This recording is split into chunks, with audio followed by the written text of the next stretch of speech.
தங்கம், இப்பதான் நீ ஒரு விஷயம் தெளிவா புரிஞ்சுக்கணும். ஆமா, நீ இப்போ நின்னுட்டு இருக்கிற இடம் சாதாரணமான இடம் இல்ல. இது வரைக்கும் நீ கடந்து வந்த வழி சுலபமான பாதையும் இல்ல.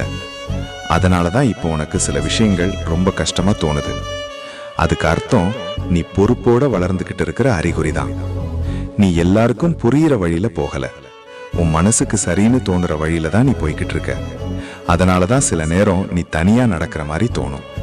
அது ஒன்றும் தவறில்லை தங்கம். அது உன்னோட தலைமைக்கான அடையாளம் தான்.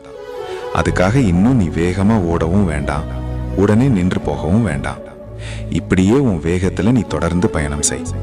நீ போகிற திசை சரிதான். அதுக்கிடையில சந்தேகம் வருதுன்னா அது உன் மனசு வளர்ந்து அடுத்த நிலைக்கு தயாராகுது என்பதற்கான சின்ன சிக்னல் தான். அதனால நீ நிம்மதியா இருத்தங்கம். உன் அப்பா உன்னை சரியான பாதையில தான் கூப்பிட்டு போறேன். ஓம் நம சிவாய.